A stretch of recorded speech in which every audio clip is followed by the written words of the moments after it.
This is GATE 2012 electrical question number 34. It states a cylindrical rotor generator delivers 0.5 power in steady state to an infinite bus through a transmission line which is of reactance 0.5 per unit. The generator no load voltage is 1.5 per unit and the infinite bus voltage is 1 per unit.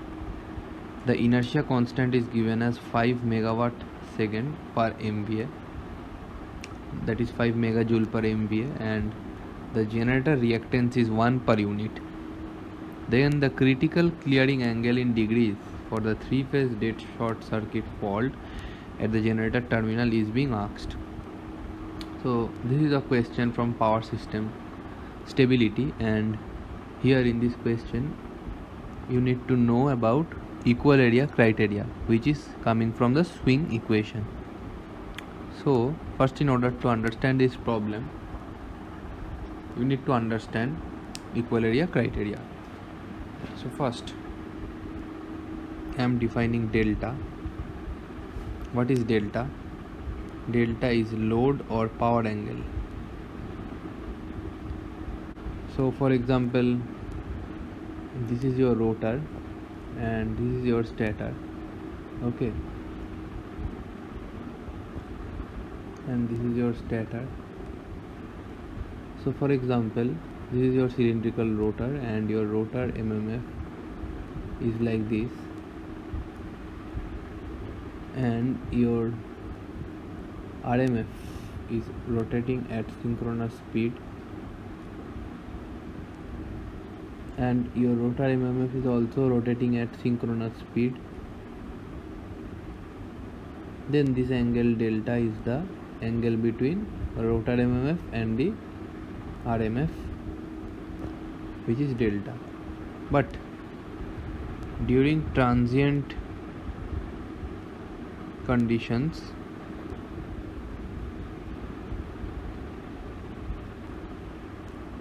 this rotor MMF, as the rotor will oscillate due to power mismatch, that is P mechanical minus P electrical will be not equal to 0, then either this excess energy, mechanical minus electrical, this excess energy, whichever is excess, will either go in accelerating the rotor or taking the energy from the kinetic energy of the rotating rotor.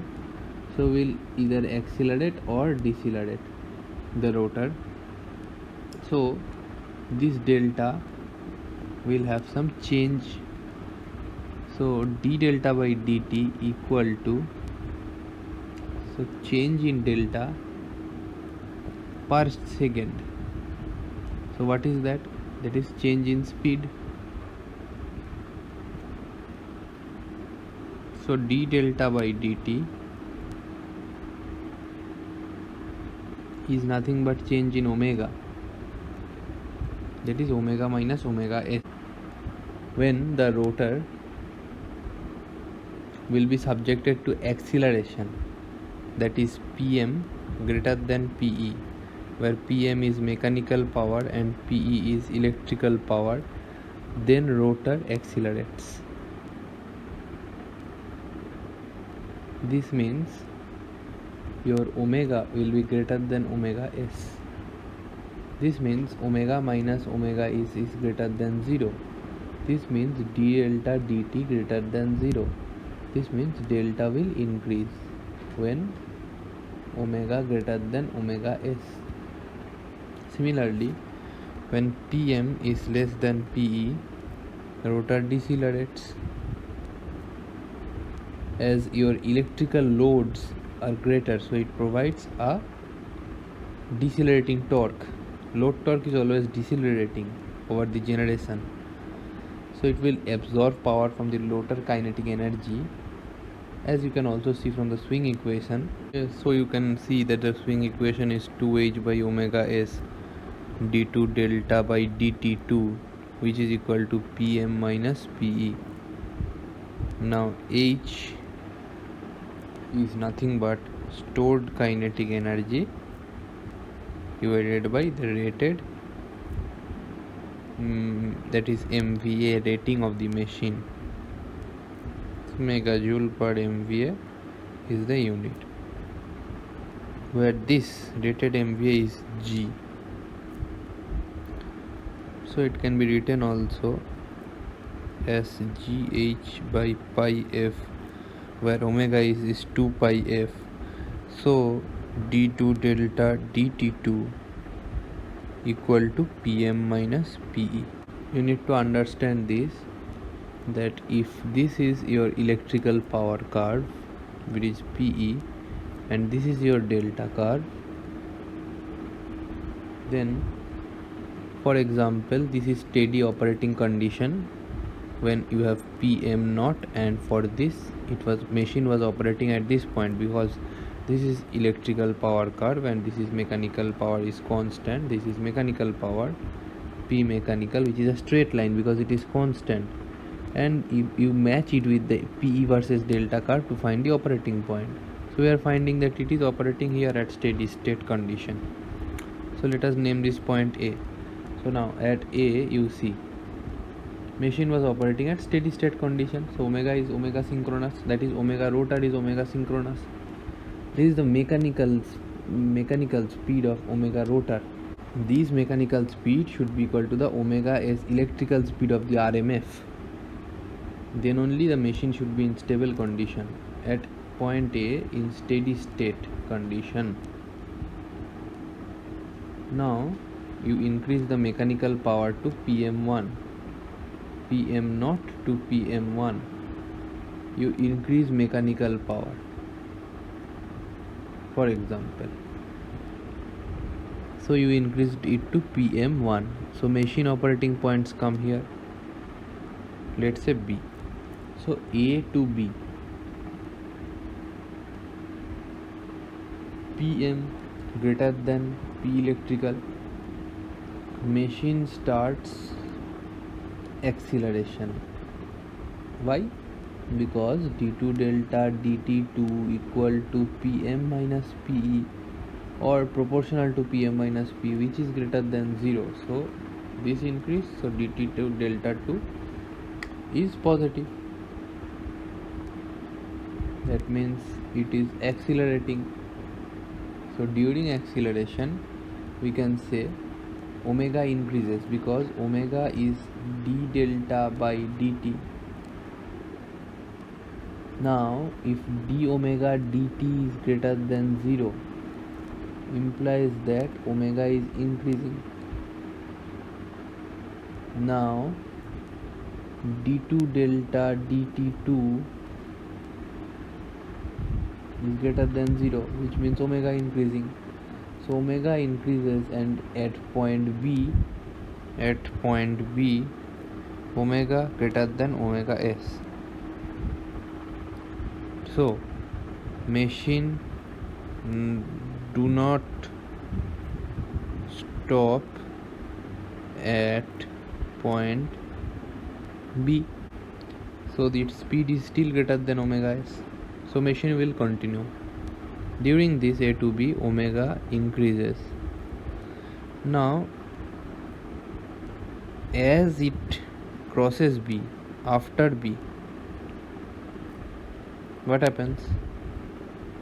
d2 delta dt2 less than 0, because Pe is now greater than Pm, right?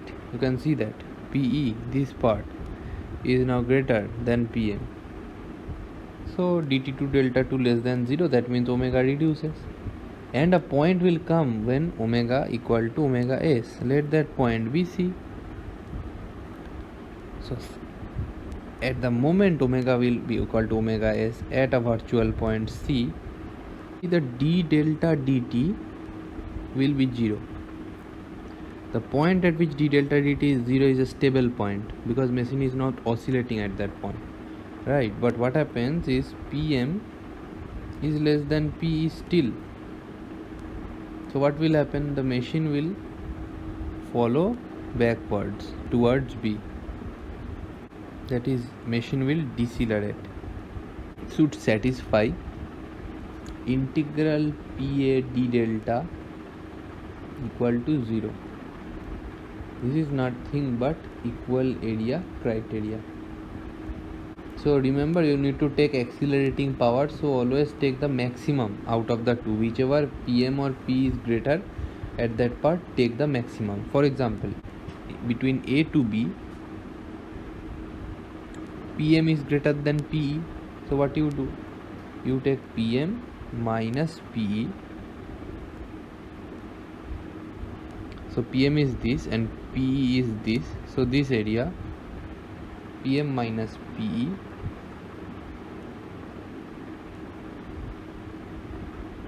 integral d delta. So what is PE? PE is nothing but this P max sine delta. So PE max sine delta d delta you can write, and this area PE is greater than PM, so you take P minus PM. So PE between limits obviously from A to B, right? So you take the limits accordingly. So PM minus PE is from A to B, and then from B to C is PE minus PM, where PE is P max sine delta, right, and PM is constant d delta. So this is equal area criteria. This must be satisfied such that the equal area criteria holds. But C is within a limit, because if C, for example, this is the mechanical power to which you increased, if C crosses this particular point, then what happens? Now beyond this point, if it is going, then P electrical is less than P mechanical, and this is delta max. You see, you will never find a point beyond this region such that omega equal to omega is, because omega will, first what was happening, omega was increasing, then after that omega was decreasing from B to C, and then when it reached C, since PE was greater than PM, it was decelerating and going to B. Now if you fail to open the circuit breaker and clear the fault at point D maximum, then beyond point D what will happen? Omega will again start increasing, that is B to C it was decreasing, and for example up to D it was also decreasing, but it could not reach omega equal to omega is. Then omega will again start increasing and system will be unstable.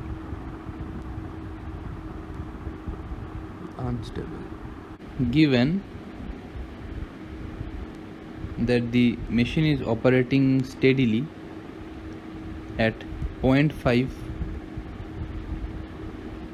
just seeing the question, 0.5 per unit, so it is delivering an electric power of 0.5. so 0.5 is the operation zone, so PM must be also equal to 0.5 per unit, and this P is also 0.5 per unit. Now P max is EA VT by XS.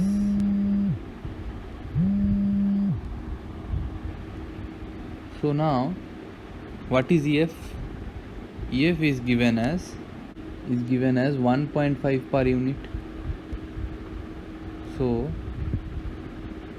this is the generator no load voltage, this is the infinite bus voltage. So what is it given? 1.5 per unit, and this is 1 per unit.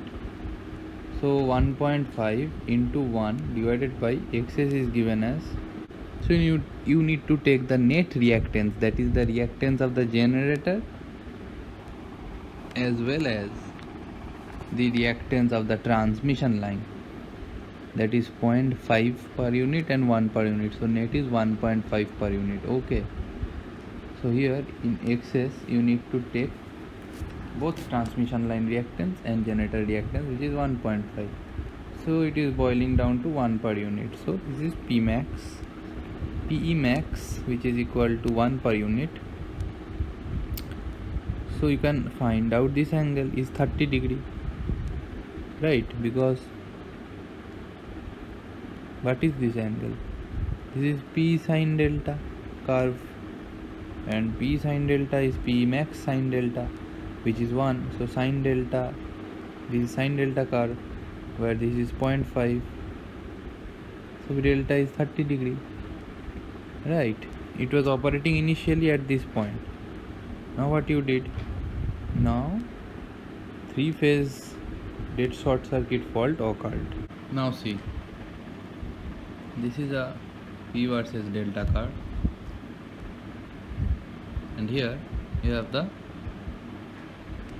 electrical power curve.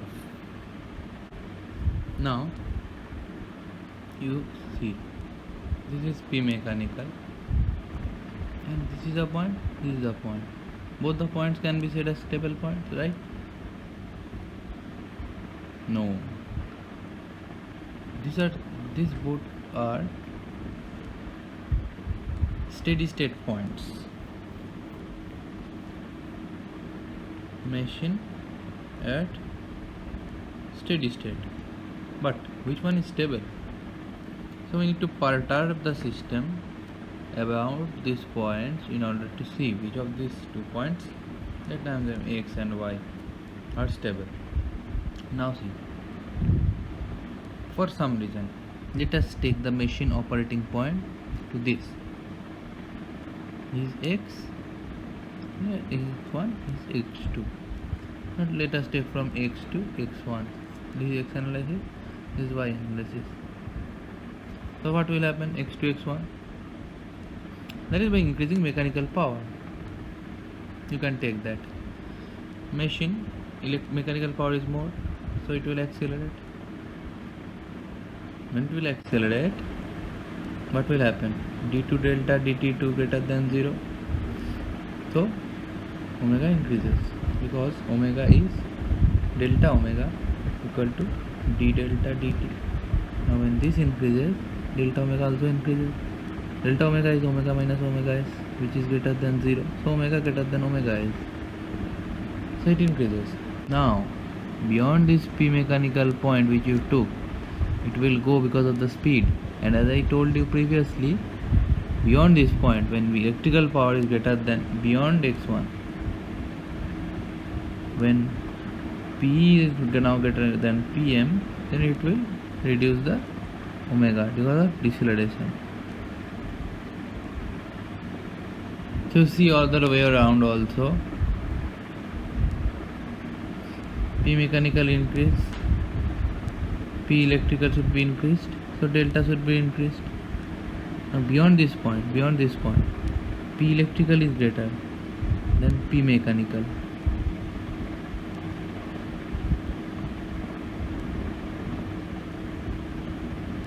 Due to inertia, it has surpassed that x1 point. So now what happened?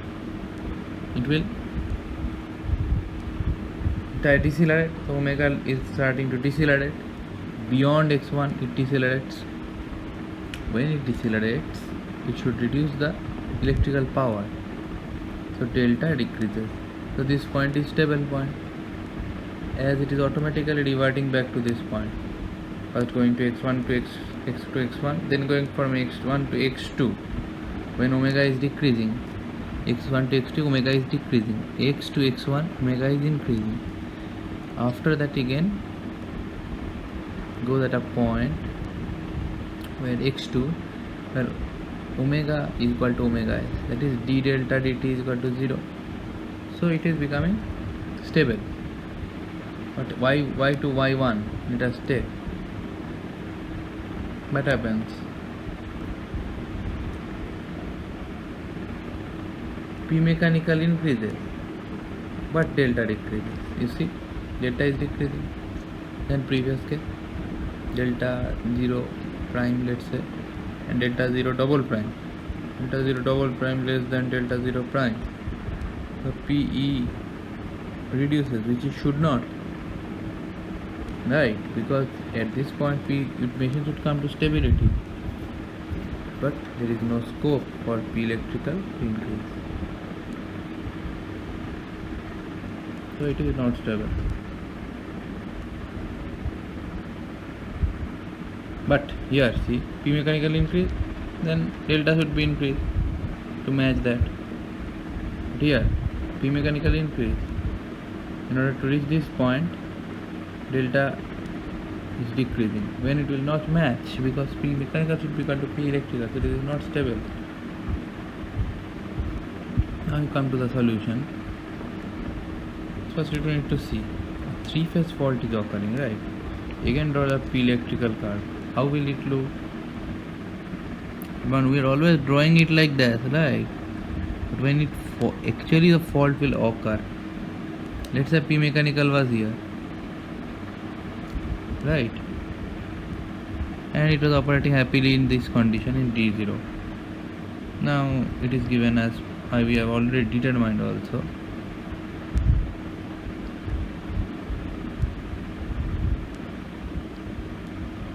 So it was 30 degree operating happily. Now a fault occurs. When fault occurs, I am drawing the P electrical now.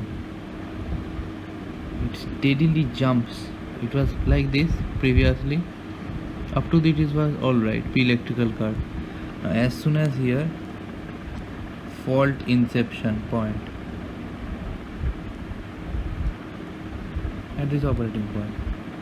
Now for example, we cleared the fault at delta CR.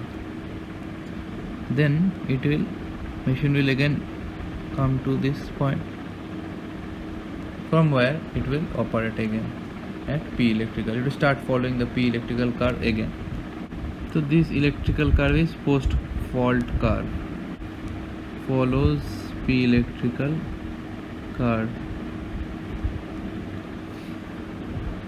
So this dark red plot is of P electrical and this is P mechanical. Now you see, this part P mechanical is greater than P electrical, P mechanical greater than P electrical. In this part P electrical is greater than P mechanical, because this is delta max, beyond which you cannot clear the fault. Because if machine comes at this operating point here, P electrical less than P mechanical, which is not possible, right? So this is the maximum delta max you can give, the maximum time you have to operate the relay and clear the fault. So maximum time you get to isolate the fault, because at this point omega must be equal to omega s. The max time, even before you can isolate the fault. Now Pm minus Pe, P is 0 here, so this part must be equal to this part. This is P is greater than Pm, so this is decelerating area must be equal to accelerating area, as integral P accelerating P delta net equal to 0. So Pm into delta naught minus delta Cr must be equal to Pe sin delta minus Pm from d delta area from delta Cr to delta max. So this must hold. Now from here we know that delta naught is 30 degree. This angle is pi, right? So while integrating, degrees will not work. We have to work in radians. Now implies that Pm, what is Pm? 0.5 per unit, right? And all angles need to be taken in radians. Now Pm delta naught minus delta Cr equal to Pe cos delta Cr, okay, minus cos delta max minus Pm to delta max minus delta Cr. This is the integration result. Integration of sign is minus cos, so we flipped the limits. So okay, so delta max is coming out to be pi minus 13 to pi by 180, which is 2.61 radians. Cos delta Cr equal to Pm by P max delta max minus delta naught plus cos delta max, where delta max value is known, d naught value is known, Pm and P max is also known. Pm is P mechanical, right? So delta Cr after solving is coming out to be 79.6 degree. Where do you put P mechanical equal to 0.5, P max equal to 1, delta max you know, right? How much it is? Delta max is 2.61 radians and delta naught equal to pi by 6 radians. This is the answer. Delta critical angle is asked, so 79 degrees correct. Option D is correct, right?